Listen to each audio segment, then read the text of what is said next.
Hello everyone, Zaid from ZSecurity here, and in today's video we're gonna take a look at some of the best hacking hardware out there.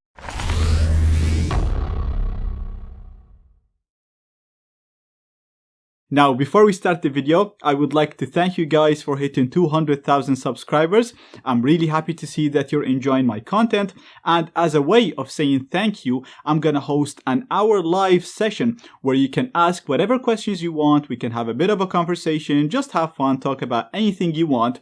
The only thing is, it's not going to be on YouTube, and I'm not sure when, but it will be within a week or two, maybe 3 weeks. But the best way for you to know when I'm doing it is to follow us on our social media. I will let you at least a week or two in advance, and I will give you a link to access it, but it's not going to be on YouTube. So make sure you follow us on social media to know when we're going to do it. And I also would like to thank our sponsors for this video, Linode. Linode is a powerful and easy to use cloud provider. They're giving you, our followers, $100 free credit if you sign up with the links below.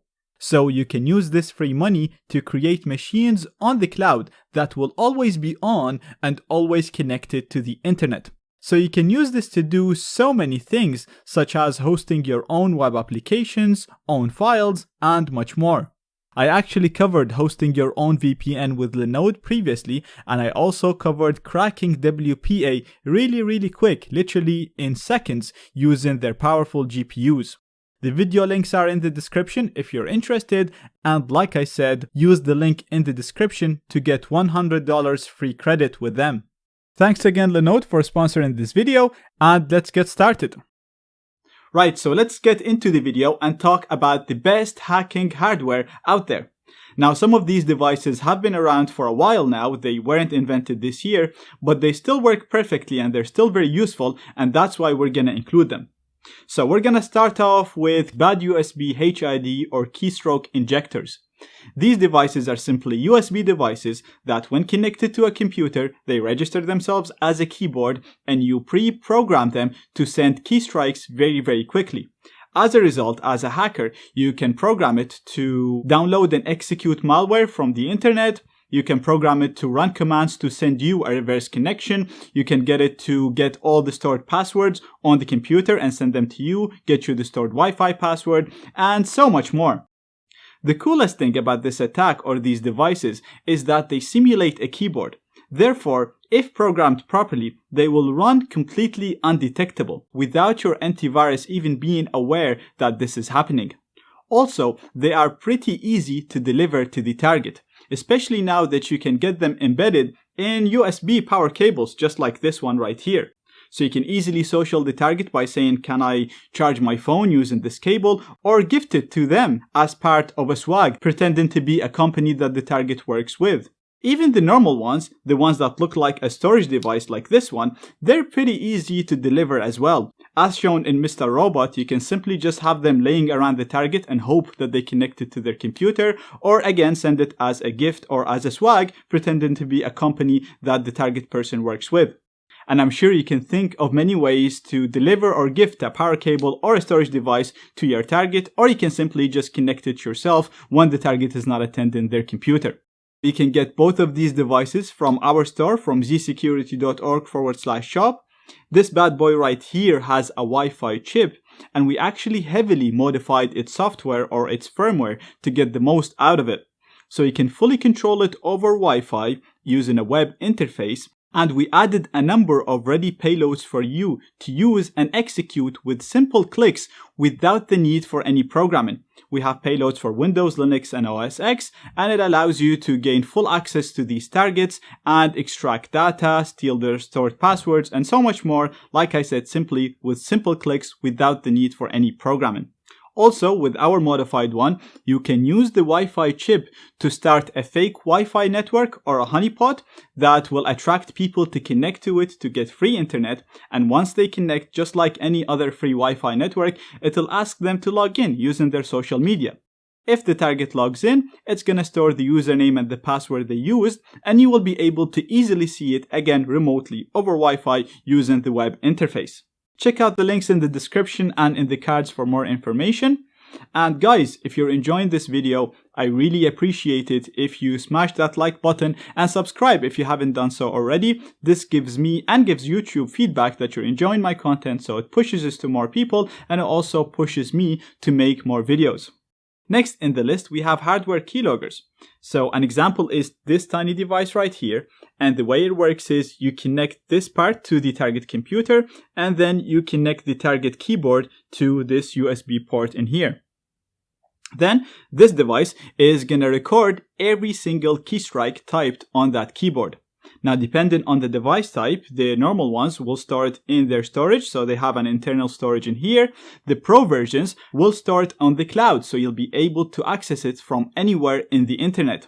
So we actually had to heavily modify it to get it to store it on the cloud, and where we programmed the cloud part of it ourselves. Now we have both of these versions in our shop, plus we also have a 2-in-1 version that can act as a hardware keylogger and a keystrike injector. So you can decide what you want to do once you connect it to the target computer. The sad thing about the 2-in-1 device is that it does not have the remote capabilities, so it'll only store the keystrikes on the internal storage. The only one that can send the keystrikes to the cloud is the Pro version, and it can only be used as a hardware keylogger. Now you can get any of these from anywhere on the internet, so feel free to do your own research, except for the Pro one, because like I said, we actually modified that one to store the data for you on the cloud so you can access it from anywhere on the internet. Moving on to the third device on the list, and it is a wireless adapter, similar to this one right here. Now, most computers these days come in with a built-in wireless adapter, but it is no good for hacking. And the reason for that is, first of all, you can't connect it to virtual machines. And most of these built-in devices do not support packet injection, monitor mode, or AP mode. Monitor mode is needed to capture data that is not sent to our computer. Packet injection is needed to inject data into flows.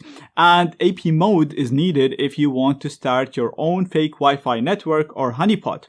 So for you to be able to crack Wi-Fi networks, sniff data, capture them, modify them, or start fake Wi-Fi networks, you need a wireless adapter that is good for hacking. The brand does not matter. I spoke about all of this in the video, so check the video for more information. But in my opinion, it is essential for hackers to have a Wi-Fi or a wireless adapter that support these modes and can be used for hacking. Next on the list is an Android phone with NetHunter installed on it. NetHunter is an Android version that is designed for hacking. It comes with a large number of tools that can be very useful. For example, you can use it to launch keystroke injection attacks, similar to the keystroke injection devices. The cool thing about it is, it's very easy to social engineer a person and tell them, I simply just want to charge my phone. Once they connect the phone to their computer, your phone is going to send keystrikes very quickly to send you a reverse shell, execute malware, extract saved passwords, and the list goes on. You can also have the phone intercept the network data flow within that computer, so you can see everything that is sent to and from that computer, read it, and modify it on the fly to execute other attacks like DNS spoofing attacks and so on. You can execute and use a lot of tools that come with Kali Linux, so you'll be able to launch a large number of Wi-Fi and Bluetooth attacks. You can bypass login screens because you can mount it as a storage device and use Chrome boot to do that. So you can do so much more. I actually had a full course about this back in the day, but I just took it out because it got out of date. But there is a new version of NetHunter and it is awesome. Last but not least on our list is a Raspberry Pi computer. These computers are actually very small. The Raspberry Pi Zero is even smaller than a credit card, and it's a fully fledged computer with decent amount of memory, storage, and processing power. So you can actually install any hacking tools that you want. You can even install Kali Linux on it, and then the sky's the limit. You'll be able to do whatever you want with it. A really cool example or way of using it is that you can have it automatically send a reverse connection to you once connected to a network, and that'll basically allow you to get access to any network you want simply by plugging it into a LAN port. Then from there you can run whatever tools you want. You can run Nmap, you can run BetterCap, you can sniff data, you can modify data, edit it, do whatever you want. You can also use it to launch fake Wi-Fi networks and honeypots and extract usernames and passwords that get inputted through it. You can do so much. You can pretty much do everything that I show on my courses and so much more. This brings me to a very important point, which is to think outside of the box, because there are so many cool devices out there that you can actually use them for hacking. And there are companies that are selling you hacking devices, but they're simply devices that have existed for a while, and they're simply just charging you more for labeling them or calling them hacking devices.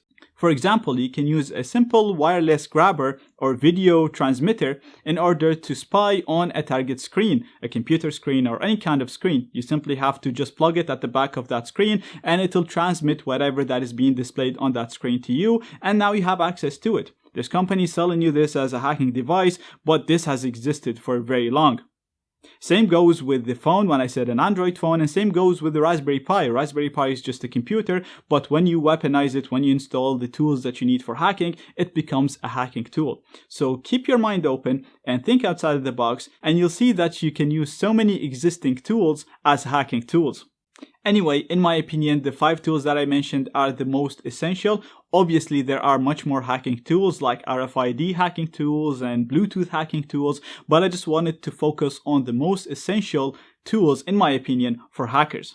Let me know in the comments what's your favorite. Let me know if I missed anything. Let me know if you liked the video. Don't forget to like the video and subscribe if you're enjoying my content. That really helps us with the algorithm and helps to push the video for more people. And see you soon.